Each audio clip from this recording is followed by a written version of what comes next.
Entendes o que estás lendo? O podcast que te leva através das páginas da Bíblia, livro por livro, capítulo por capítulo. Uma exposição bíblica emocionante. Aperte os cintos e embarque comigo nesta viagem.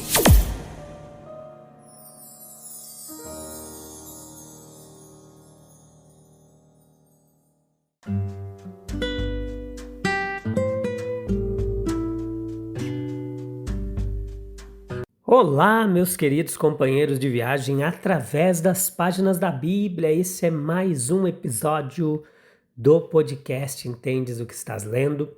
Estamos no capítulo 11 do livro de Atos dos Apóstolos, capítulo 11, parte 2 hoje, episódio de número 823, 10ª temporada. A gente segue firmes e constantes no propósito de estudar a Bíblia, capítulo por capítulo.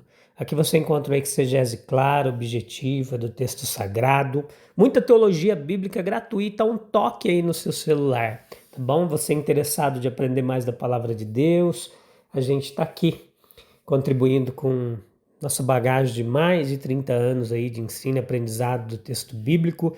E também a gente se debruça sobre muitos outros comentaristas eruditos para trazer para você o que há de melhor nesse trabalho pioneiro que tem no Spotify, que é um comentário bíblico em áudio, algo nunca visto na história dos podcasts. É uma reunião, um modelo da igreja, que a gente vê Pedro, você encontra também no episódio anterior um pouco disso, tendo que se explicar por que ele foi na casa de um gentil, comer com gentil. Por que ele batizou eles, pessoas incircuncisas, e a gente vê a expansão do evangelho para além do judaísmo, para além do mundo judeu, e ali tem esse espalhamento, digamos assim. O reino de Deus começa a se espalhar por todos os lugares até chegar aqui, hoje, a mim e a você. Veja que, meus queridos, um dos piores obstáculos à propagação do cristianismo e ao seu domínio sobre o mundo sempre foram considerados não tanto a oposição inata do coração humano, nem o conflito direto com Satanás, com o pecado, mas aqueles conflitos indiretos que são acarretados por as inconsistências dos cristãos em sua própria vida individual, as contendas dos cristãos em sua vida mútua ou coletiva. E nós temos diante de nós um exemplo ameaçador deste último tipo e um exemplo agradável da maneira como foi evitado. Observe aqui um caso ameaçador de disputa entre um corpo de cristãos. Nós lemos que quando Pedro subiu a Jerusalém, os que eram da circuncisão contenderam com ele. E embora a conotação mais desfavorável da palavra, como agora usada por nós, não precise ser enfatizada, ela certamente implica como está, insatisfação com o que ele havia feito e não a maneira mais gentil ou suave demonstrada ao chamá-lo a prestar contas. As contendas dentro das comunidades cristãs são, em seu princípio e início, mais simples, justificáveis. Não é preciso dizer delas como das ofensas, ai daquele por quem elas vierem. Embora possa, ou melhor, quase deva dizer delas que virão. E é por esta razão que a igreja na terra é, como entre seus próprios membros, a sua própria guardiã. Ela reconhece a liderança de Cristo, reconhece o governo do Espírito, e não reconhece nenhum senhor terreno, nenhum vigário de Cristo, nenhuma autoridade soberana terrena. Portanto, meus queridos, é responsável por sua própria doutrina e por sua própria disciplina dentro do seu próprio âmbito. E investigação, debate, sim, toda a formalidade do julgamento judicial, de modo que nem motivos, métodos ou armas devem ser carnais. Veja que estão dentro de sua esfera de competência As contendas dentro das comunidades cristãs, as divergências de opinião, geralmente surgem em bases plausíveis, para dizer o mínimo. Certamente era assim agora aqui nesse texto. É extremamente importante discriminar, tanto quanto possível, entre o que é realmente legítimo e o que é meramente plausível. Entre os primeiros estão zelo pela doutrina bíblica e pelos fatos revelados, zelo por uma vida santa e consistente, mas dos segundos são mero amor ao precedente, atribuição de motivos e a caridade geralmente escassa. As contendas dentro das comunidades cristãs atribuem severa responsabilidade àqueles que as provocam, ficando atrás apenas daqueles que as causam, quando isso realmente acontece. As contendas dentro das comunidades cristãs exigem tão solenemente quanto qualquer posição na vida, sinceridade de olhar e uma consciência pura. Sentimentos pessoais, sentimentos partidários, sentimentos sacerdotais e até mesmo a perfeição do preconceito ignorante. Provavelmente na mais triste preponderância da história, pisotearam profanamente o chão e o tornaram lamentavelmente seu. Não há hipocrisia mais vazia, zombaria mais miserável, blasfêmia mais insultuosa do que quando estes falsificam o zelo pelo Senhor dos Exércitos e uma consciência pura e sensível. Aqui nós temos um exemplo grato do método pelo qual foi evitado. São necessárias 2 pessoas para fazer um acordo e 2 pessoas para começar uma briga.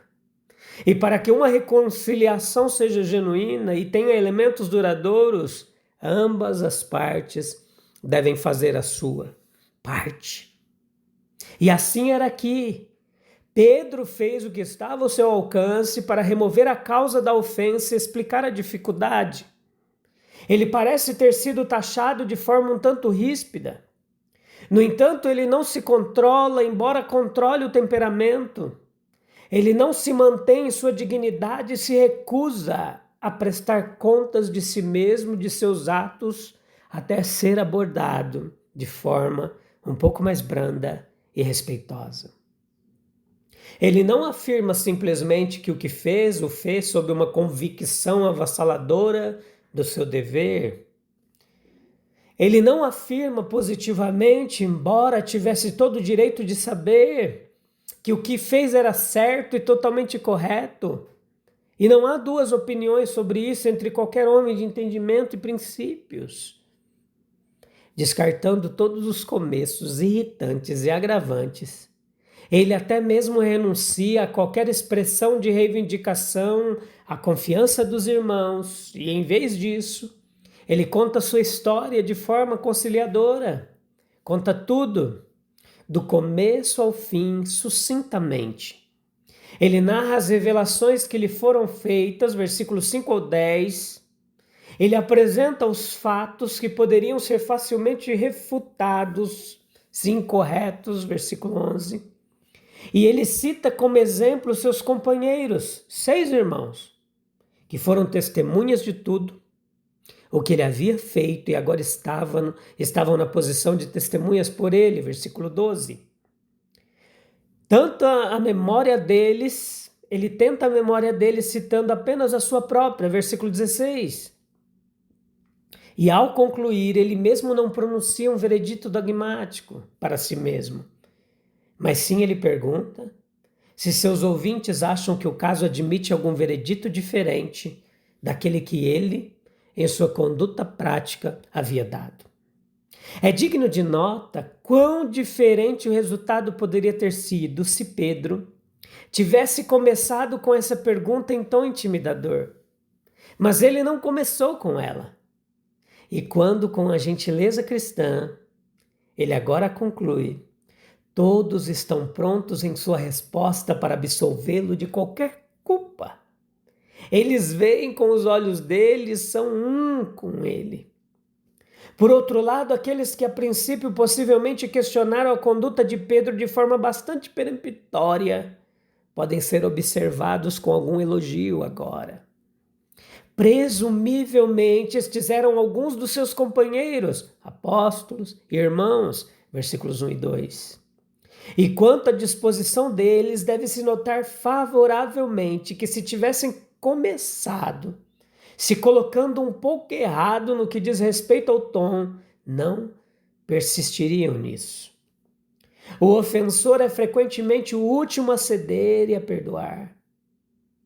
Tão frequentemente, meus queridos, é a ocorrência, e tão carregada de maldade, que isso pode ser chamado de uma das armadilhas de Satanás, que até mesmo os cristãos se apegarão àquilo que disseram, e muito menos ao assunto, porque uma vez o disseram de maneira errada.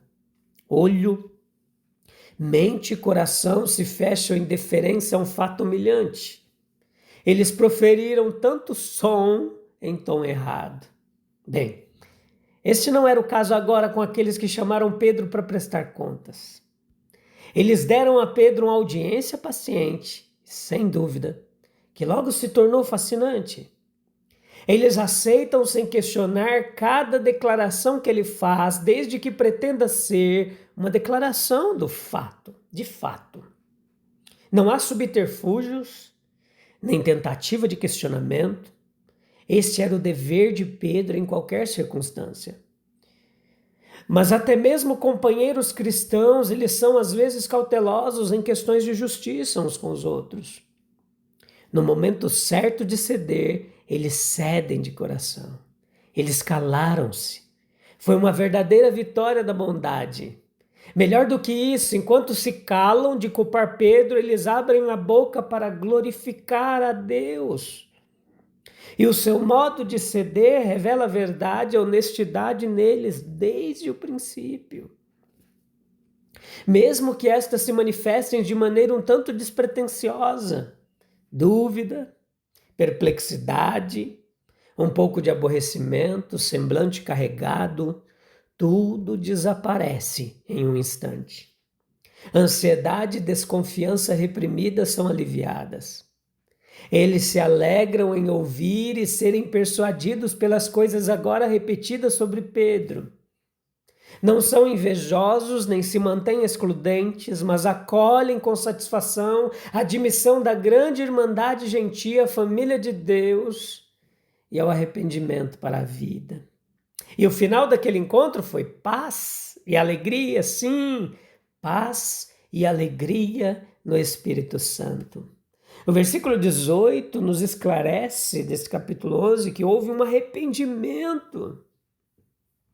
Quando seu mestre os enviou em sua missão de teste, ele lhes deu esta mensagem clara: arrependei-vos, porque é chegado o reino dos céus. Quando seu Senhor foi vergonhosamente crucificado pelas maquinações dos líderes e representantes da nação, eles foram confirmados em sua crença, em sua messianidade, por sua ressurreição e ascensão, e sentiram que o assassinato judicial do Messias era o maior dos crimes nacionais. E assim perceberam quão essencial era o arrependimento como precedente à profissão de fé nele. Eles haviam falado com judeus que, como nação, por meio de seus representantes disseram: o seu sangue caia sobre nós e sobre nossos filhos. E, portanto, Pedro, ao responder à pergunta deles, que faremos? No dia de Pentecostes disse: arrependei-vos, e cada um de vós seja batizado em nome de Jesus Cristo para a remissão dos pecados. Atos 2, 38. E em seu sermão sobre a cura do coxo ele disse: arrependei-vos, pois, e convertei-vos. Atos 3,19. E quando chamado a pleitear perante o grande concílio, ele declarou ainda a respeito de Cristo: Deus, com a sua destra, o exaltou a príncipe salvador, para dar a Israel o arrependimento e a remissão dos pecados. Atos 5,31. E tendo isso em mente, como a essência da mensagem do Evangelho, Os discípulos de Jerusalém falaram em concordância com ela quando aceitaram as explicações de Pedro e disseram: então, Deus concedeu também aos gentios o arrependimento para a vida eterna. A força da combinação destes termos, arrependimento e vida, será sentida se a gente considerar que o arrependimento, ele é a primeira exigência do Evangelho. Se o Evangelho fosse meramente um plano educacional ou mesmo moral para elevar a raça humana, não precisaria exigir arrependimento. É o único sinal e expressão do senso de pecado de um homem e do desejo de se libertar dele. É esse arrependimento que o Evangelho exige. É a única atitude que o Evangelho pode atender. O único estado de espírito e sentimento com o qual pode lidar.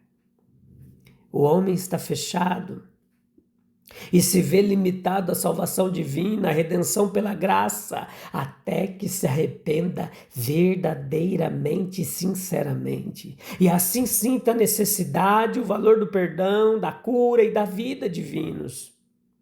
Este ponto pode ser plenamente ilustrado, reforçado e pode ser demonstrado que ainda falha a pregação do Evangelho que não exige primeiro o arrependimento.